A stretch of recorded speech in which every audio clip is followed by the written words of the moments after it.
Story 1. My wife lost weight for her work crush. How do I deal with this betrayal? After we had our kids, my wife gained a lot of weight, like 80 pounds. And honestly, I was fine with it. I thought she was still hot and my desire for intimacy never waned. So for a while she was fine with her weight too. Fast forward 5 years and all of a sudden my wife gets really into fitness and nutrition. She buys a peloton, goes on a strict diet and loses all the weight and then some. She looks like she did when I met her in her early 20s. She looks great, but like I said, I thought she looked great heavy too. Then one day last week she comes home from work and I can tell something is really bothering her. I ask what's wrong, but she's just evasive and distant. This lasts a few days before she finally breaks. She tells me that the reason she was so determined to lose weight was because she wanted attention from the guy at work she has a crush on. She said that all the women have a crush on this guy and she just wanted his attention. Well, apparently she got too much of it on the day she came home so upset. He had apparently been flirting with my wife for a few weeks, and the day he asked her if she wanted to have dinner with him after work at a restaurant that just so happens to be in a hotel. He heavily implied that they could get a room afterward or even skip the restaurant and just get room service. She tells me that to this point it was all just fantasy in her head, but now it was real and she snapped out of it. She realized that she'd gone way too far. She declined his invitation, of course, and felt she needed to confess what she'd done to me. I was crushed and still am. First, I'm actually upset, she told me. I know this is some form of cheating, but I didn't suspect anything. She could have just kept this to herself and not pass her burden on to me. So the thought comes to my mind that maybe she wants me to dump her so she can be with this guy, and that's why she is telling me. So I ask her that and she breaks down crying. That's not what she wants. She says she loves me and just wanted to be honest with me and apologize. Nothing physical happened, I'm pretty sure of it. I can track her phone and also have pretty free access to it.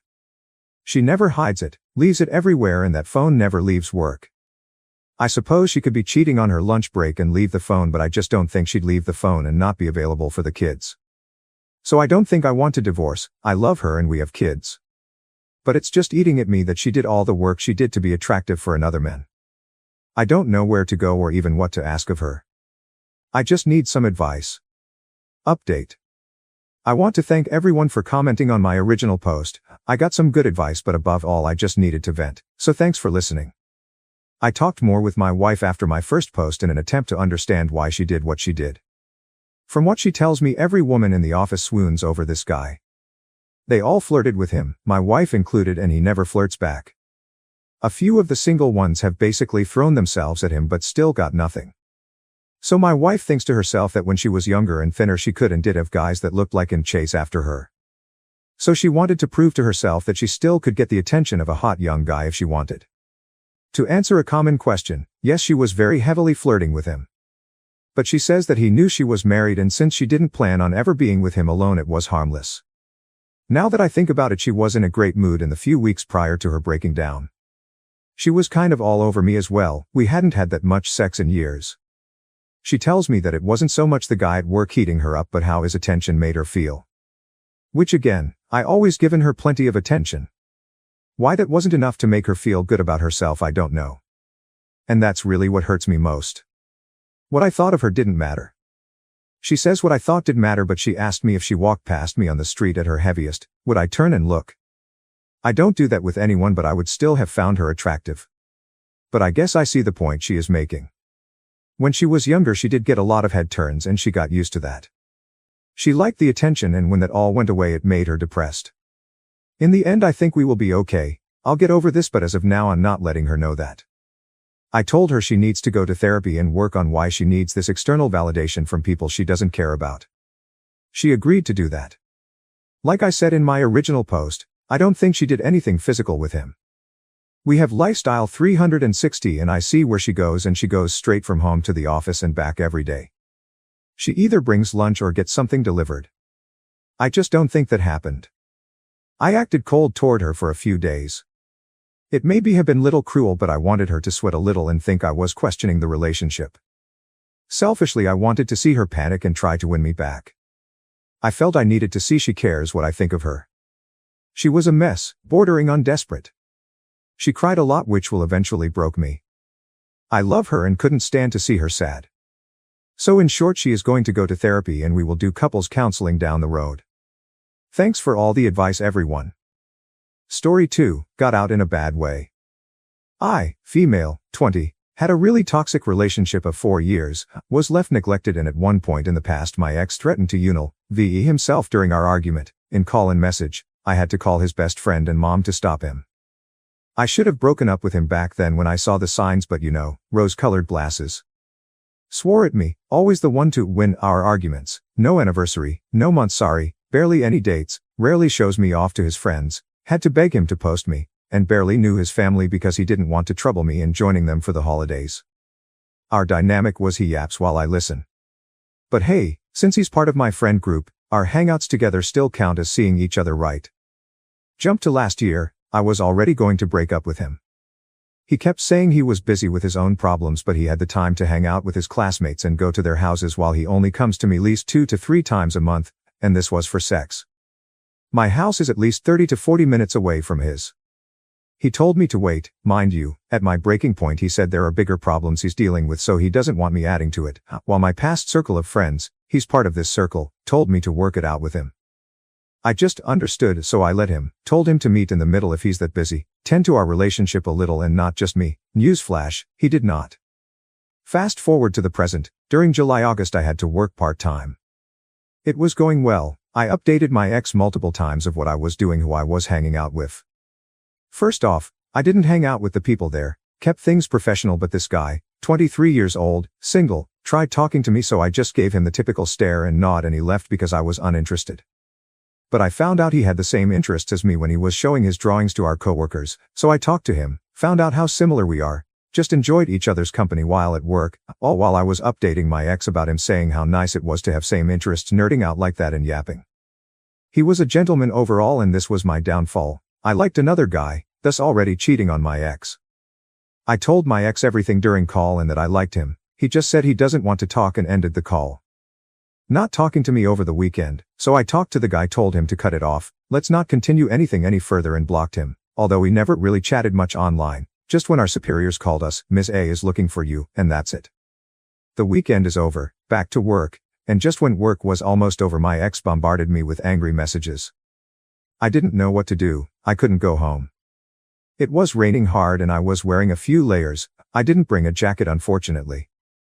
The guy noticed that I was the only one left at work and asked me if I was okay. I told him I can't go home yet. He offered to drive me home, but I refused, so he waited until I felt all right. Last chance he offered, so I accepted. Wrong choice. While we arrived to my place I got anxious and didn't want to be alone, so I asked if he could drive a bit more and then go back, just to get some air. He agreed. We talked about our current problems and he cheered me on, saying my relationship will work out. After arriving back home, I guess this was the final selfish act, he gave me a hug and peck, on the cheek, forehead and neck, something he got used to doing with his past relationships, he says, and I kissed him on the cheek, thanking him for the ride home but still saying no continuing anything between us. That was it. My ex and I had a long talk, and him saying he'll do better, suddenly doing everything for me during that week, picking me up at work, going on a date with me and tending to me, which he doesn't usually do, heck, even doing PDA when he told me back then that he doesn't like it and gets mad when I do. Jump to my last day of work, we were all bidding farewells, me and my girls at work, the guy nowhere to be found, then him arriving later in the day, showing me his portrait drawing of me. Touched by the gesture, I took a picture, but deleted it after, although I should have removed it from my trash completely. I got sentimental since it was a good drawing and I wanted to see it still before completely deleting it. My ex went through my phone when he picked me up, looking through my gallery, he usually inspects my phone, then seeing the trash. Last straw, got mad and fought me in the convenience store we were at, broke up with me then and there. Next few days, I returned my gifts in a box while I couldn't return much since he didn't really give me gifts that often. I don't want to make this longer than it is, so, long story short, next few days were constant fighting, technically one-sided since he was the one talking while I sit there in guilt and regret, unable to speak out of fear, just overall apologetic, telling him my side and about the drive and kiss on the cheek. Shit hits the fan, all my friends left me, who I've been with since grade school, even before meeting my ex, not even talking to me or confronting me about my side, just completely cutting me off, ostracized and used notes or social media to talk shit about me and making fun, and when I cry out for them to just talk to me, they said I'm playing the victim. I guess my breaking point is right now. I saw my friend's story, they were all complete, my ex, my closest friends, my best friend, even the 2 friends who knew my side of the story and drank with me and consoled me, hung out together before Christmas. Looking at the picture, I was the only one left, not with them, hitting me where it hurts. Sad part is, they can do anything to me. I gave them my whole heart, everything. If they did anything bad, I'd still be their friend. I won't tolerate them, but I'd still talk with them to get their shit together. But why not for me? Well, I guess the answer is here already. I cheated after all, and I'm completely sorry for my actions. I will take accountability and hope for the best. After experiencing both good sides and bad in life, I'll take what I still can and do better. I don't want this to follow me throughout my years. I won't let this stop me from being a better person. Story 3, my boyfriend bought concert tickets for him and his other girlfriend. Hi, my boyfriend and I have been dating for almost 3 years. One of his favorite bands is coming in town next year, and with Christmas coming up, I decided to buy him and I tickets for the concert. I had a feeling he might have bought tickets already, so asked him if he has bought something for himself recently, and he said no. Today at date night we were outside a restaurant talking and I asked him again and he again denied it. He opened his phone and I saw one of his friends had texted him. Keep in mind I don't like this friend. I asked him if I could see his phone and he said yes. I went through their conversation and saw that he bought concert tickets for him and his girl best friend. This ruined date night and now I'm crying feeling dumb. I already bought the tickets to surprise him on Christmas, but that's already ruined. What should I do? Update. Before I tell y'all what happened, let me give you a backstory as to why I don't really like my boyfriend's girl best friend. My boyfriend and her have been friends since they were in middle school/high school. They became friends because she was dating my boyfriend's best friend at the time. Unfortunately, my boyfriend's best friend, her boyfriend, passed away, which led to them getting close. When my BF and I started talking, I actually met her and we all hung out together, and she was really nice and cool to be around. I even told my BF, hey, I really like your best friend. This all changed when my BF and I started dating officially. She would start blowing up his phone, but blowing up his phone. She would send him like 10 text messages in a row, would start calling him and leaving voicemails if he didn't pick up. At first I would think, okay, maybe it's an emergency or something, but no, all she wanted to do was to hang out with him alone, to go to bars with him, to get massages with her, for him to go over her apartment. I obviously started to get suspicious because not once did she consider to invite me, knowing that my BF was taken. Obviously over time I started to get suspicion and jealous, and not because I'm insecure even though she is a pretty girl, but because I felt disrespected. Eventually I confronted my BF, and told him if they ever had something going on or if he ever had any feelings towards her before, and he denied it, telling me he would never do that to his friend that passed away and that he only saw her as a sister. I told him he needs to talk to his friend and tell her that he is not single anymore and he isn't going to be free for her whenever she wants to. She needs to learn some boundaries. Obviously that did not sit right with her and she still continued to do the same thing. My boyfriend has always been there for her whenever she needed something, but now that he is taken and can't be there, she gets upset. I won't make my boyfriend choose between his friend and me, because I would hate to be put in that situation too. I trust him not to fuck up things, but if he ever does, then that's on him and his loss. He has distanced himself a bit from her for my sake, but he says that's still his friend at the end of the day. Now update about the concert. Yes, I did talk to my boyfriend about it. Some of y'all are saying why I didn't tell him that I was buying the tickets. Well, it was supposed to be a surprise. The whole point is not to tell him. No, I am not a die-hard fan of this band, but I do listen to their music here and there. Apparently his friend texted him about the concert and asking him if he could go with her, which he agreed. He bought the tickets for the both of them and then she will pay him later for hers, that way the seats would be together. Now don't get me wrong, I still think it's fucked up that he didn't care to ask me if I wanted to go. He said he didn't know that I liked the band, if not he would have asked me. I did ask him why he kept saying no when I asked him if he had bought himself something recently, and he said it's because the concert is months from now and he thought I was talking about something related to his fish tanks or his truck. He said he didn't expect me to buy concert tickets, and if he knew he would have never bought them. Also, the only reason I went through their messages is because I saw that she texted him, let me know when you get the tickets. That's when it hit me, and that's why I asked to go through his phone so I could double confirm. After having a long talk, he did offer to go with me instead. I told him to talk to his friend and let her know ahead of time, that way she can find someone to go with her. I guess we will have to see what her reaction would be once she finds out he won't be going with her anymore. I feel like it was a big miscommunication on his part for not telling me. What do y'all think? Unanswered questions. We are both 24. The concert tickets are for Pierce the Veil. No, I did not make him choose between who he should go, he offered. I don't go through my BF's phone. I asked if I could see it because they mentioned concert tickets. I do believe a man and a woman can be friends.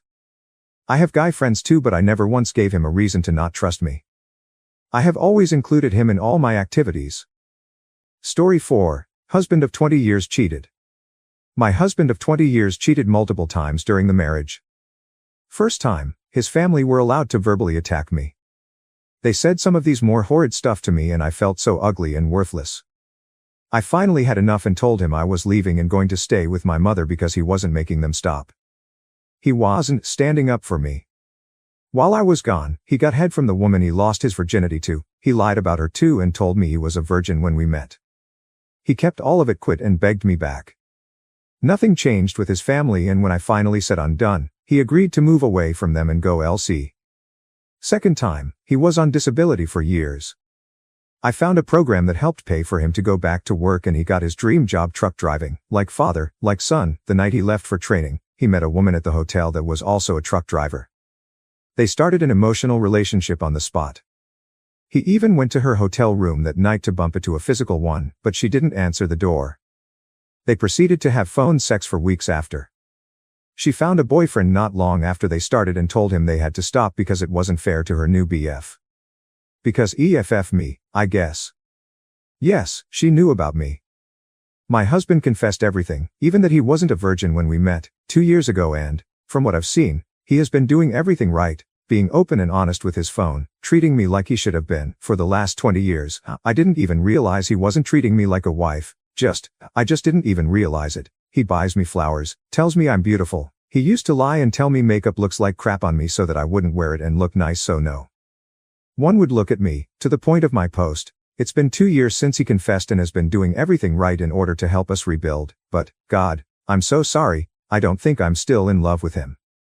I am trying so effing hard to still love him as a wife, but, I just don't. I feel so terrible. I feel horrible. I feel like the actual bad guy because I don't love him like I used to. I feel like the eventual split is going to be my fault because I can't seem to forgive or forget. Guys, I was a virgin when I met him. I truly thought that would be a special bond that would hold us together. I know, I roll my eyes at the stupid, sappy cringe of it too. I have given this man every single piece of me. I was so in love with him, ready to drop anything and everything for him, and it just wasn't enough. It wasn't enough. But, there's my story. Story 5, my boyfriend's best friend's wife got beat up on Christmas Eve, and it's all unintentionally my fault. My boyfriend, Patrick, 44, and I, female, 39, have been together for a year.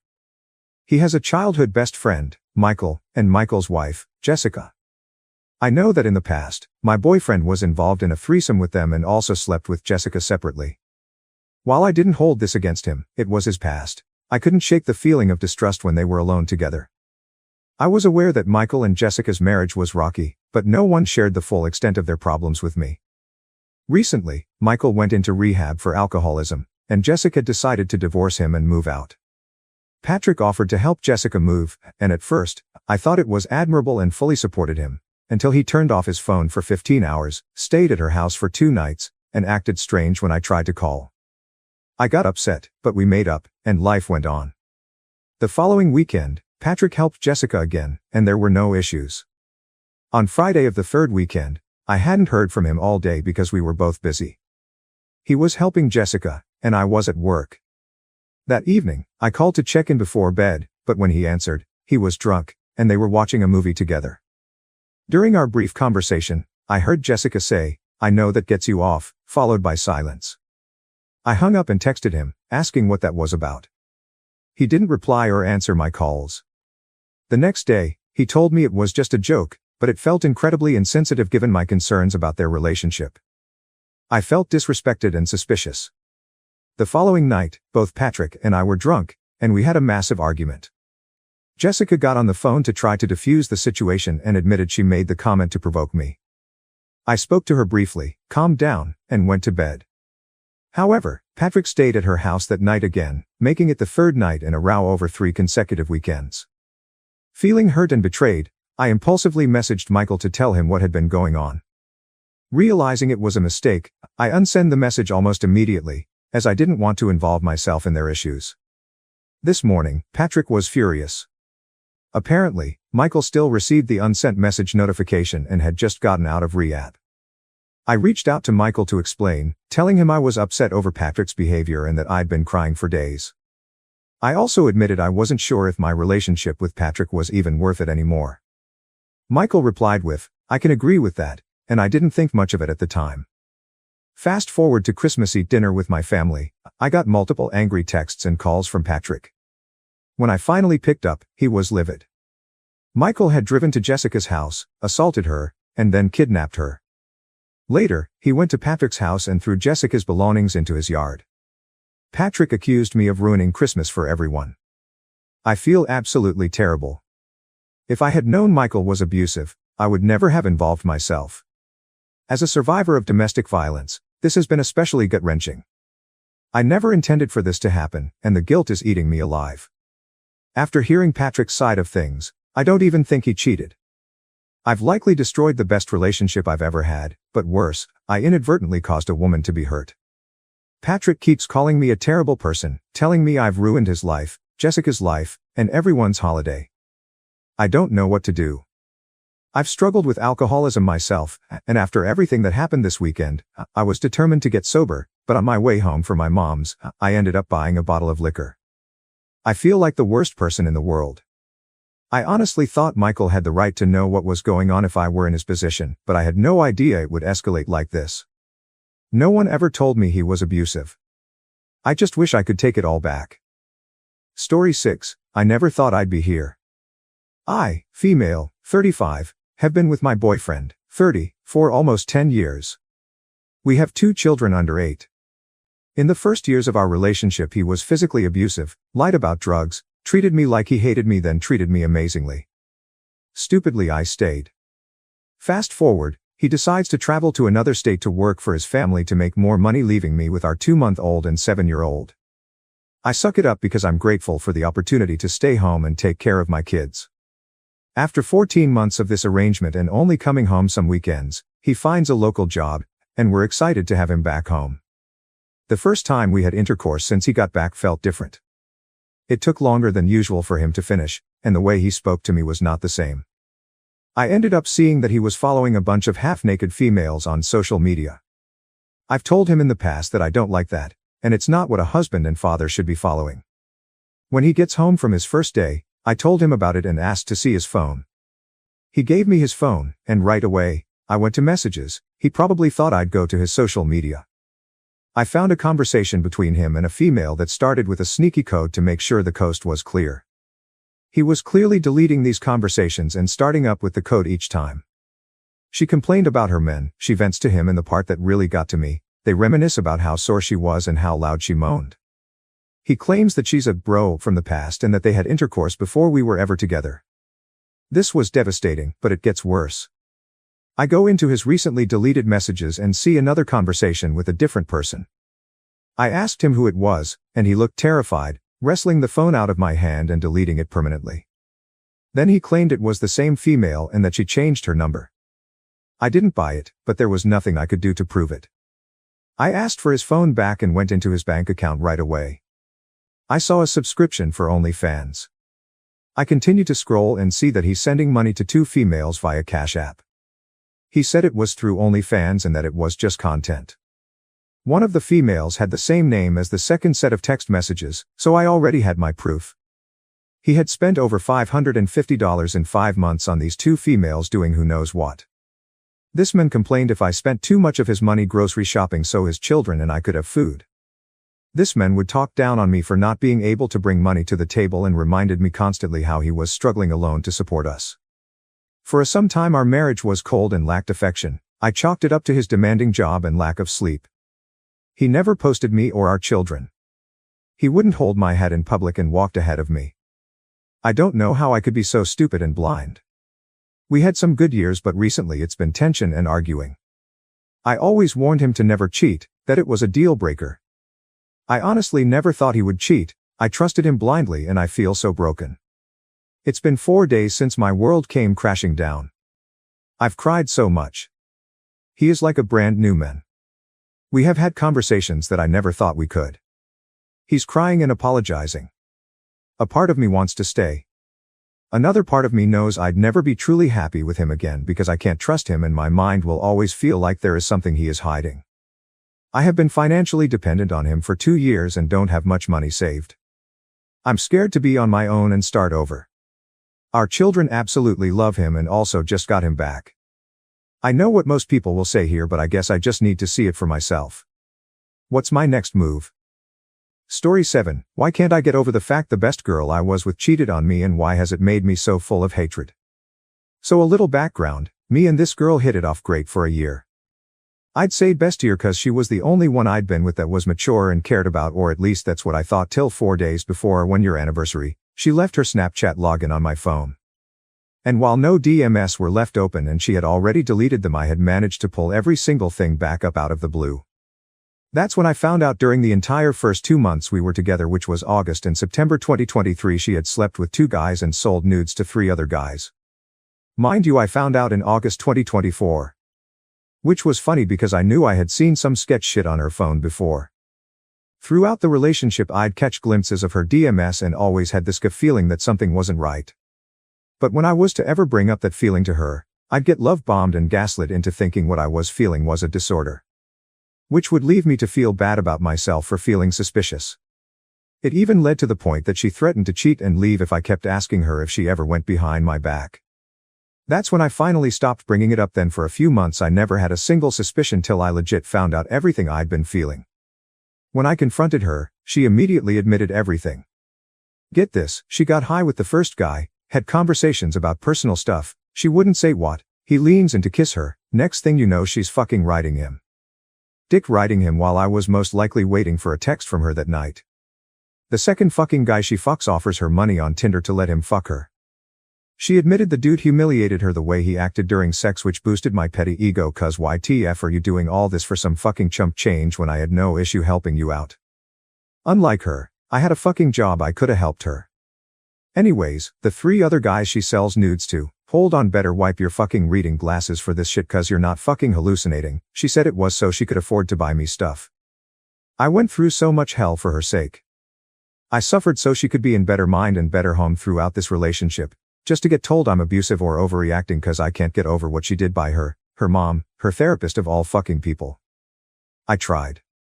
I legit tried my best. For the rest of my life, the thought of being in a relationship will always sicken me. Thanks to this I have lost trust for everybody. I hate commitment when it comes to partners. I can't stand romance and I'm just not interested in settling down like I used to be since I was 11. Now I will never think like that ever again. Point being, it's been a while obviously since it happened, but it'll linger in the back of my head at random times and it'll tick me off. I think it's because, in the prime of mine and her relationship, I realized she was respectful and that she actually showed care towards me, always made sure I got what I needed and I always returned the same energy. But the cheating just makes it all meaningless now. What we had, what we planned. It's gone. Like, the bipolar, the turning cold, getting threatened that she's gonna stalk me and follow me around, the times she's cried over the phone begging me to come back. Am I the blame for that? Should I suppress the anger every time I think about it? Is there even anything to worry about, or should I just drop it? I don't know what to do because I'm still shocked. Story 8. I set my sister straight and took my fiancé's side in an argument she caused. She wasn't like this before. How do I reach her? She uses Reddit. I don't, but I figured she'd listen if the advice I get is from this platform. We were having lunch on Sunday at my parents', like usual. We had been there for a couple of hours, had lunch, and I was busy getting attacked by my nephews to notice her pulling him aside. When we all sat down in the living room afterwards, I reached for his hand out of habit and he pulled away. I thought I did something to piss him off, but he didn't look pissed off and just shook his head, which is a sign for we'll talk later. I waited until we got home and asked him about it, and he said that my sister had pulled him aside and told him it's inappropriate for us to PDA in front of her children, that she didn't need them asking more questions. I racked my brain for the PDA she was talking about, and the physical interactions I had with him were us holding hands / me playing with his band mindlessly while chatting with my father and him guiding my hand to a spot below his ear that was itching, so I wrapped my arm around him and started running my fingers over it to not outright scratch and irritate it. That's it. My fiancée argued back that we have never been inappropriate or not aware of our surroundings and company. She tried convincing him otherwise because she knows going to him was easier than dealing with me because I would rip her a new one if she brought it up again. She was never like this before. She was the first one I came out to and the first one that supported our relationship up until her kid. She has 2 7 and 5. The 7 one asked us a question because his friend has 2 moms and how come we switched. It was completely innocent curiosity and I told him that sometimes you don't choose love, love chooses you. I thought it was appropriate without going into the whole women/men thing. He just nodded and went on his way and never batted an eye again. His younger brother doesn't care either. After that question, she asked me to keep the PDA away from her kids, never made or even pecked his lips in front of the kids, just on his temple or knuckles. This is getting long, but after he told me, I called her and gave her an earful. I told her the kids don't give a single fuck about me holding his hand or giving him a hug in front of them. How is it any different from her interacting with her husband or our mother with our father? She said that it was different because 2 men is not the social norm. I told her to fuck off and stay the fuck out of my relationship and to never talk to my fiancé that way ever again. That's the rundown, but the call was long. I shouldn't have been so aggressive with my words, but we don't need this shit for my own family. I don't know what's gotten into her or how to reach her. Story 9, AITA for blocking my father when he slept through my wedding after calling my family. Me, female, 32, and my husband, 28, recently had our civil marriage last week. We currently live in Europe and I came from a country in Southeast Asia while my husband is European. Due to budget constraints, we decided to have a small wedding and only invited the closest of his family and a few of my friends. I informed my family, sister, father, and mother, about the schedule of the wedding, which would be around 9 p.m. at their time. Additional info: 1 week prior to the wedding, my sister, 28, got engaged with her fiancé while on a short trip with our parents and our father took some photos while it was happening. She specifically asked him not to post anything online, but he went out and did it anyway. After this, I have always asked my family that wait for us to post first about the wedding before they can post anything. During the wedding, I video called my sister. She watched the ceremony with my mother. I actually didn't notice that my father wasn't there at first because we were a little bit late on the location. My friend who was driving us got lost, and we had to talk to the minister to check our information on the papers to be signed. When the ceremony finished, I got my phone back and saw that only my sister and mother was there. I asked, "Where is my father?" And my sister made a sad face telling me that he slept. At that time I couldn't really process why, so I just shrugged it off and tried to focus on the happiest day of my life. 1 week after, my father sent me a message congratulating us. I asked him why he didn't watch the ceremony. He ignored the question and just said, "Just know that I am happy for the both of you." Later he sent me multiple photos of what they have prepared for Christmas. I then said, "We still need to do a last-minute shopping for our Christmas meal." He then replied, "So what about us here?" Implying I need to send them money. My family have known that our budget was quite tight, so I can't really afford to give them a lot. I already gave my sister some grocery budget for their Christmas celebration just to help out. I think he was not aware that I gave out some budget for groceries, but I just couldn't understand why he suddenly contacted me ignoring my wedding, then later asking for some money. I snapped after this. I opened up about how he was absent on my wedding, then later asking for some money. It just shows what his priorities are. It really hurts that he can attend all other people's weddings when he gets invited but not on his own daughter's wedding. Anyway, he started his long toxic messages. "It was always like this," saying that, "You are different now. You are not the same daughter I raised. Whatever happens, I'm still your father. It's Christmas and you are telling me this. Your attitude has changed." I answered, "You made your own choices. I will never understand why you never made an effort in watching my wedding ceremony." Then I blocked him. My reaction was actually late of him being missing on the ceremony, but it did hurt a lot. My father has always been emotionally abusive since I was a child. This is a story on another day. He then sent messages to my husband explaining what happened. He said that he fell asleep and my sister and mother did not wake him up. I am not buying it. This was just his way of saving his face. He then started saying his usual toxic shit, "When I die in the future, I know you will cry." This has always hurt me in the past every time he says this, but now I just don't feel anything. In the end, my husband just told him, "Start loving what you have now, then start loving what you don't have." I just told my husband to stop conversing with my father because he would never listen. He will always think he is right and would try to flip the conversation on his side. I know it's Christmas, but I want some peace of mind. I don't want to pretend that everything is okay with my father. It's better to have this peace for now and no further drama. Story 10. AITA. My friend is having an affair, we plan to tell her husband. I've known Anna, female, 38, since we were in high school. We are part of a group of 5. Now we hang out as families for Christmas, birthdays, Easter, etc. It has been like this for over 10 years. My partner Greg, male, 39, is good friends with Anna's husband Darren, male, 39. Anna recently told me she is having an affair with one of their family friends, who is also Darren's sister's ex-partner. At the time, I remained non-judgmental and supportive. Once the information set in and I realized how disloyal and gross the whole situation is, my sense of justice and moral compass came into play. Darren is a good man. Anna says he is a wonderful father and husband, but she just doesn't feel the connection with him anymore despite faking it the last 6 months to keep her secret under wraps. I knew keeping this from Greg may backfire on me if he found out I also hid the secret, so I told him. He is shattered for his mate, and it is eating at him. I've told Anna that Greg knows. She's pissed at me for the betrayal, expecting me to take it to my grave. She knows they're catching up soon and Greg plans to tell him. Anna has not asked for a separation because they have an overseas trip coming up in October. She has told me financially that she can't leave.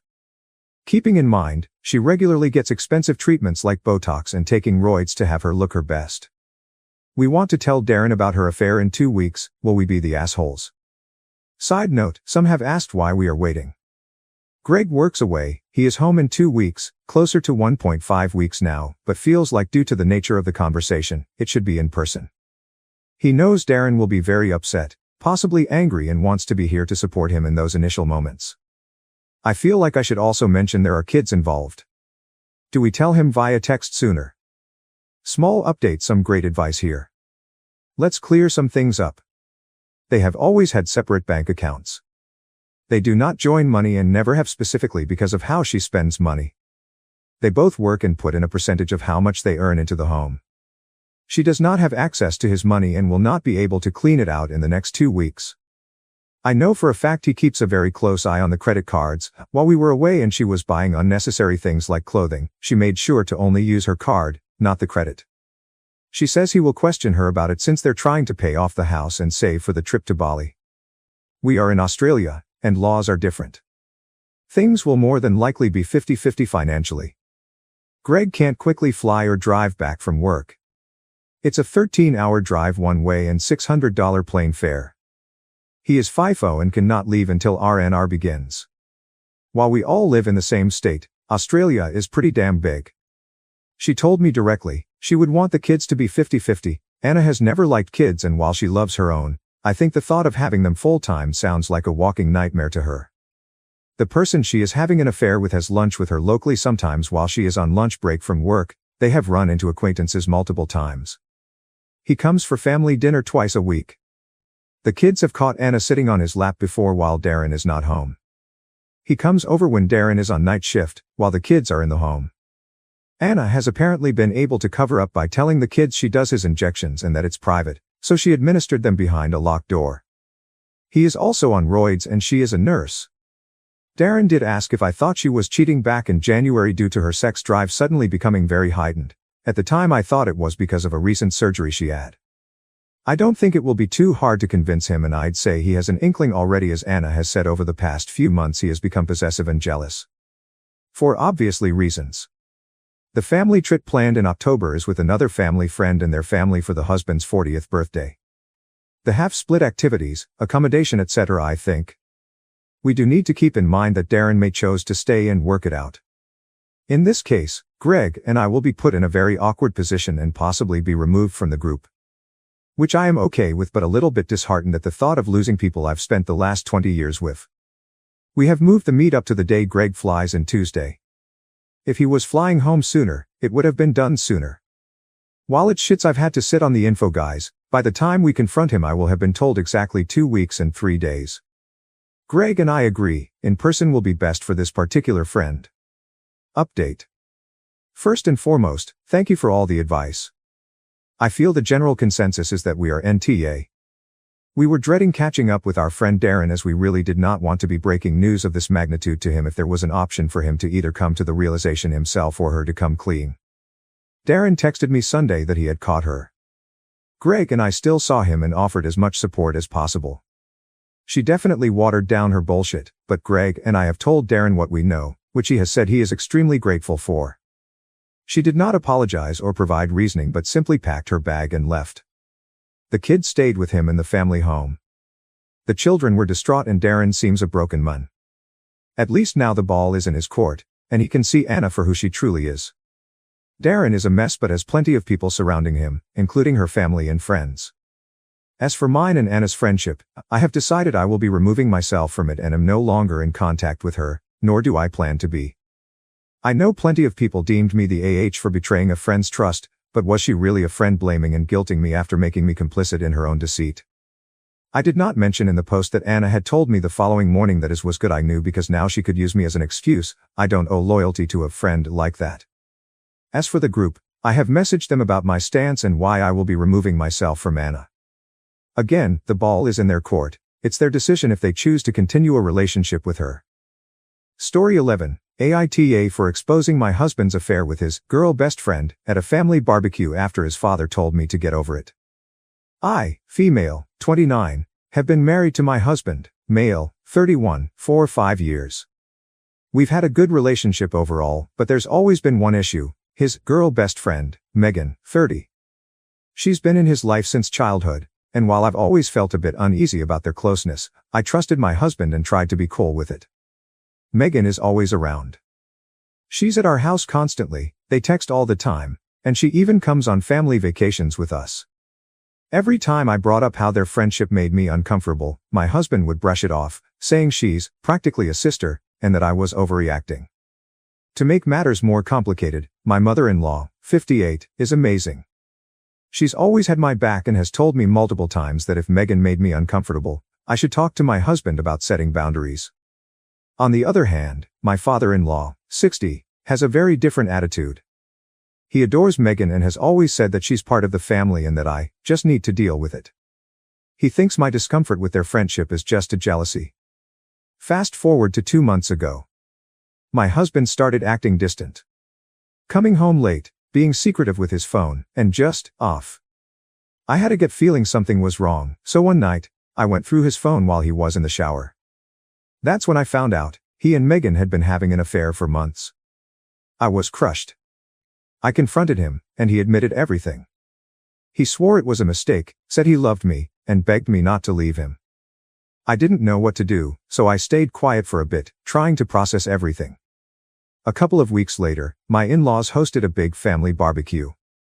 I was still reeling from the affair, but my husband convinced me to come, saying we needed to keep up appearances while we worked things out. I went, but I was a wreck inside, especially knowing Megan would be there. Sure enough, Megan showed up like nothing had happened, acting all friendly with everyone, including me. I was boiling inside, but I kept it together. Then, during dinner, my father-in-law made some offhand comments about how Megan would always be part of the family, and that I needed to get over my insecurities. He said this in front of everyone. That was my breaking point. I stood up, looked straight at him, and said, "You know what? I would get over it if she wasn't sleeping with my husband." The entire table went silent. Megan's face turned white, and my husband tried to calm me down, but I wasn't having it. I told everyone exactly what had been going on, the sneaking around, the lies, the betrayal. My mother-in-law was furious, but not at me. She laid into my husband and Megan, saying they'd destroyed our marriage and disrespected me. My father-in-law, though, had the audacity to say I was overreacting and that affairs happen, but I shouldn't have aired it out in front of the family. He even defended Megan, saying she made a mistake, and we should all move on. I left the barbecue and have been staying with my mom ever since. My husband keeps begging me to come home, and my mother-in-law has been supportive, but my father-in-law is telling the whole family that I'm the one causing drama and blowing things out of proportion. AITA for exposing their affair in front of everyone at the barbecue. Should I have kept it private, or was I right to call them out after everything? Edit based on what you guys are saying. I and MIL are very close. Should I show her what you guys are saying about FIL possibly cheating and see if she wants to look into that? Their marriage has been very rocky and she has been wanting to get out of it, but he has been the breadwinner for years. Edit 2. There are no kids involved. My soon-to-be ex-husband can't have kids. Not sure if this counts as a mini update. After seeing some of the comments about FIL maybe wanting to sleep with Megan, I asked MIL if there was something weird going on there or if she knew if he'd cheated before. They have been married for a long time. He's cheated 10 times. One that you guys might find important is he slept with Megan's mother. Maybe that's why he loves her so much. As far as she knows, he didn't sleep with Megan. The other 8 were people he worked with and one of them was an old high school friend. I will also be researching for a lawyer tomorrow morning. Little mini update number 2. MIL told FIL to get a DNA test with Megan or she's divorcing him. He said he would try and schedule something tomorrow. I'm very glad I came to Reddit with this, or some stuff we are finding out wouldn't have come to light. If Megan is her husband's sister, that would be hilarious and would be their problem. Also, MIL is getting a divorce no matter what, but he doesn't know that yet. She just decided an hour ago. Yes, I will be helping her with a place to stay and she wants to get into real estate with me, so I'll be trying to pull some strings and help her out in every way I possibly can. She has seen all the comments and with Reddit and my support gave her the strength to leave. It's a painful situation for both of us, but I'm glad we are going through this together so we can have each other's support. When the DNA test results come back, if it for sure happens, she will be cutting off my ex-husband and FIL. I also wanted to say that FIL was sleeping with Megan's mother for maybe a month or 2. That's why MIL thinks the timelines add up. And yes, FIL knew about the affair. That boils my blood. He isn't even a decent enough human to tell me about it. If it was me or MIL cheating, both FIL and ex-husband would be very pissed. I fixed my grammar for everyone angry about that. Some of you asked why he didn't just marry his best friend. At the beginning of my and my ex-husband's relationship, she was in a serious relationship. I'm assuming when he would go and comfort her after they broke up, that's when it started. My husband did try to contact me, but I was told not to block him, but it's getting hard to ignore the text. Update. They are half siblings, and in the post I linked, my mother-in-law messaged me about it. I'm unsure whether I should be happy that they are siblings and are experiencing pain similar to what they put me through, or if I should be sad because I literally got cheated on with his half-sister. My FIL claims he had no idea, and my MIL is waiting for a reply from Megan's mom. Megan is crushed that they can't get married, and my soon-to-be ex-husband is disgusted. According to Megan, they made a mutual decision to remain together despite any challenges they might face. On a different note, my ex-husband has been reaching out to me frequently, expressing his desire to rekindle our relationship and suggesting that we should get back together. Tiny update. I recently discovered that my husband was not the only man in Megan's life. It turns out she is pregnant with another man's child. My soon-to-be ex-husband is adamant that he wants nothing to do with Megan or her baby, which complicates things even further. Now I'm faced with a difficult decision. Should I inform the wife of the other men about this situation, knowing it could have serious consequences for everyone involved? I spoke to the wife about a difficult situation, where she presented an ultimatum to both Megan and her husband. She told them that Megan has to either agree to act as a surrogate and hand over the baby once it's born to the husband and his wife, or she must choose to terminate the pregnancy. If Megan doesn't comply with either of these options, the wife indicated that she would likely leave her husband. The wife reached out to me via text to reveal that Megan is seriously contemplating the idea. My soon-to-be ex-husband is firmly set against the idea of having a child and being with Megan. She believes that if she gives up the baby, he might rekindle their relationship. Just wanted to share a little update. He signed the divorce papers, and things are starting to fall into place. He stopped talking to Megan, though the ex-father-in-law still chats with her occasionally. He also signed the divorce papers with my mother-in-law. It looks like we're on the path to freedom. If you enjoyed this video, please don't forget to give a like, share it with someone, and subscribe for more stories that inspire, provoke, and connect us. Thank you.